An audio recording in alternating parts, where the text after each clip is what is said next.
unimaginable impact. Our planet got incinerated, cremated. A rock about 6 miles across, now mind you, that's bigger than Mount Everest, hit the Yucatan Peninsula in the Gulf of Mexico. The energy from this impact was beyond belief. That much mass with that much velocity is about 100 million megatons of energy. And a megaton is an average size hydrogen bomb. So 100 million hydrogen bombs of energy. The 6-mile wide asteroid caused damage on a biblical scale. All of that energy of motion was converted into heat. It vaporized a huge amount of seawater. It created a tremendous plume of vaporized water and molten rock as it hit the Earth's crust. There were tidal waves, tsunamis, that may have been hundreds of meters high. The Earth shook, equivalent to what they call a magnitude 12 earthquake. It splashed debris around the entire planet, which came back down into the atmosphere and heated up like shooting stars with about 20 million megatons of energy. Within a few hours of impact, fires were raging across every continent. It was literally hell on Earth. Can an asteroid trigger an apocalypse? It may already have, just not for mankind. The evidence is clear. An asteroid collision could happen, so it's not a question of if, but when.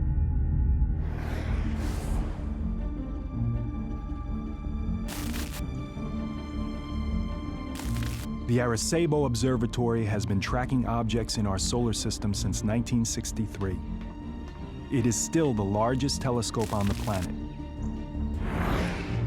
Unlike optical telescopes, radio telescopes like Arecibo make their observations electronically, similar to how radar works.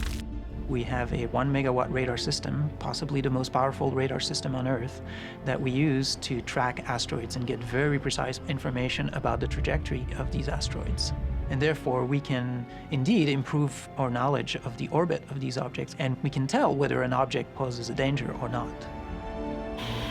What they're finding is startling to religious and scientific communities alike. The objects that are dangerous to us are the ones that are big enough to do substantial damage. Those are taken to be the ones that are sort of 500 feet across and larger. Of the 500-foot size, there's 10,000 to 20,000, I'd say. And we know where maybe somewhere between 10 and 30% of those are. By a conservative estimate, 7 to 14,000 unaccounted asteroids pose a threat to Earth. One as small as 100 yards across can still destroy a city the size of Tokyo.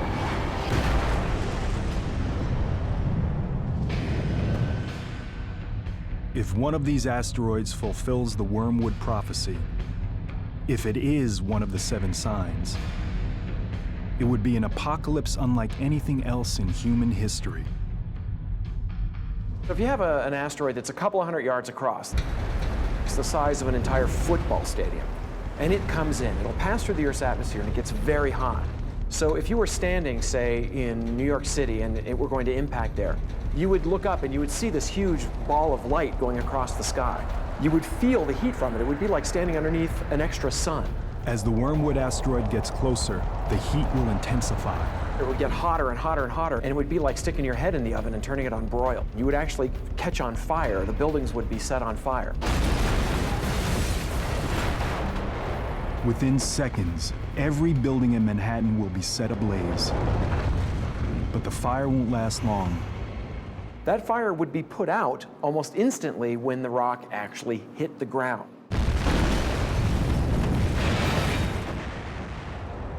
The Wormwood asteroid will gouge out an enormous crater. And there would be a huge shock wave which would just knock down buildings for miles around. The pressure wave, the heat, and all of this together would probably completely destroy Manhattan Island. Wormwood hits with such incredible impact that a third of all marine life is destroyed, and coastlines are destroyed. It poisons the sea, it kills people, it kills plants, it kills animals, and so there's tremendous devastation, and it's global. Some of the most devastating human impact may unfold in the days and years after an asteroid hits. A phenomenon that's called impact winter. A lot of the ejecta, the material that's been excavated from the crater, can actually obscure sunlight. And enough sunlight can be obscured that you could actually shut down photosynthesis, and plants would die, and the entire food chain would be disrupted. You're talking about deaths on an unimaginable scale, huge impact to the global economy, tremendous amounts of areas where food won't be able to be grown. And so you're talking about long-term effects, not just the instant effects of the impact, but long-term effects that could go on for years. Death from the heavens can happen, almost as the prophet John describes in the book of Revelation. It is only the beginning of the journey toward the ultimate biblical apocalypse.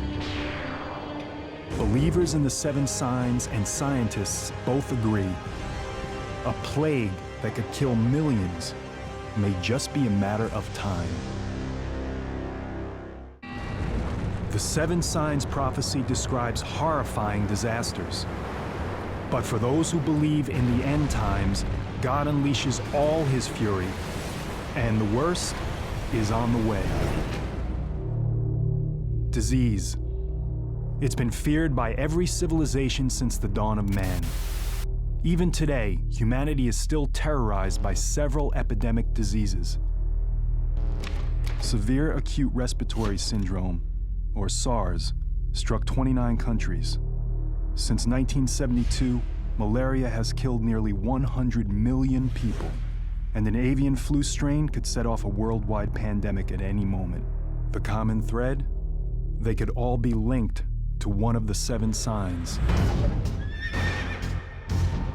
And I looked, and beheld a pale horse, and his name was Death. It's one of the most frightening signs in the entire prophecy. Throughout the book of Revelation, there are numerous analogies of what I believe are plagues. The first and foremost being the pale horse. I believe that the pale horse represents the release of diseases and plagues on planet Earth. I see plague as a certainty. Yeah, it seems like it's just a matter of time before we suffer again. The forces of hell are being unleashed. You have plagues, you have diseases, you have death of almost every type, to the point that the Bible describes 1/4 of the Earth's population perishing. A quarter of the world. Well over 1 billion deaths. It's a difficult number to comprehend. Is there really anything out there that can cause humanity to suffer on this scale? Once again, scientists provide the hard data. Every 10 years, you're going to get a very bad strain of a virus. Every 100 years, you're going to get a catastrophic pandemic virus. We know this. It's not something that's new. All you have to do is look at your history. History. Our past is a long timeline of plagues and pandemics dating back to the beginnings of recorded time. During the time John of Patmos writes the book of Revelation, around 100 AD, plagues strike in the areas of modern-day Libya, Egypt, and Syria, very near the island of Patmos itself. It's even possible that John has direct knowledge of these outbreaks. But the deadliest plague of them all hits during the Middle Ages, the Black Death. The bubonic plague slashes through Europe in the 1340s, killing between 25 and 50 million people. The disease causes large, painful black swellings called buboes, which give the plague its name. By the year 1400, the death toll reaches 100 million worldwide and reduces the Earth's population from roughly 450 million to as little as 350 million. As might happen today, some victims looked for answers in the Bible and believed the plague to be the punishment of a wrathful God. The Black Death was invested with spiritual meanings at the time that Europeans were afflicted by this plague. It was the classic form of punishment that God brings down on earth, not only in Revelation, but even in the account of the 10 plagues in Egypt during the Exodus. So the use of plague as evidence of God's displeasure is an old tradition and can be found very prominently in the book of Revelation. As survivors gain immunity, the Black Death recedes. But fear of the killer bug continues for centuries. The worst pandemic in modern times begins in 1918, just as the most destructive war in human history is ending. Doctors call it the Spanish flu. It's a deadly influenza that sweeps the world and kills an estimated 20 to 100 million people, making the Spanish flu more than twice as deadly as World War I. It's not really known where it actually started, but what we now think happened is that an avian bird flu virus mutated where it could be transmitted from person to person and just spread throughout the world very rapidly. An avian virus. If it sounds familiar, it should. Today, scientists are worried about another avian flu strand, a virus called H5. And this time, the danger is even greater. If that virus mutates and now can actually infect humans and be transmitted from human to human, that's a grand disaster. We're talking 50, 100, 150 million people can die from this. Just like during the 1918 pandemic, a mutated H5 flu will be easily communicable between humans. But today, we live in a much smaller world. Infection could be out of control before we even realize it's upon us. We have created the highway for these bugs to go all over the world on a day-to-day basis. A person gets on a plane who is incubating a pandemic influenza. It has a 2-day incubation period. They arrive somewhere else in the world that doesn't suspect that a pandemic has started, and transmission could be going on for a while before it's detected. And this could be happening in multiple areas of the world. Just the amount of people coming through LAX, how quickly can one person infect everybody else on that plane, and then all of us around them walk through the gates of LAX, and everybody who comes into contact with us is then exposed. Then I go home and my family and my daily life. Once that happens, we have no immunity. We have nothing. The symptoms of H5 start off innocuously enough that an infected person might not have any idea of the danger. The first symptoms of a pandemic virus would probably be similar to regular influenza: fever, cough, muscle aches. You'd have maybe a runny nose, some teary eyes, a sore throat. But the symptoms progress rapidly. Your muscles hurt, your throat is sore, you start coughing, next thing you know you have trouble breathing. There would be rapid progression, shortness of breath, cardiac arrest, renal failure. It's about 4 days from when symptoms develop to when you get in a hospital, and it's about 9 days to when you die. But as dire as these predictions appear, avian flu may not even be our greatest danger. The most threatening plague may have more sinister origins.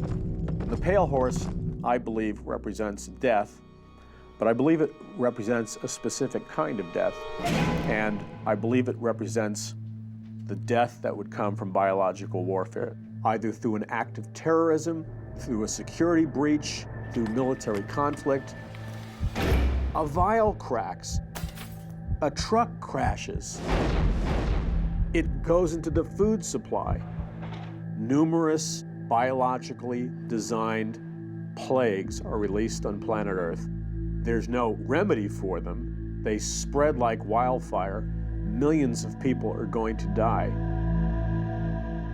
What if we had something that couldn't be contained? It would take 1, 2, 3 hosts to infect an entire population easily.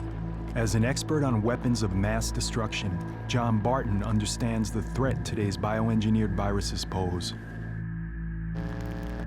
With the way bioengineering is adapting right now, I think that is our largest threat.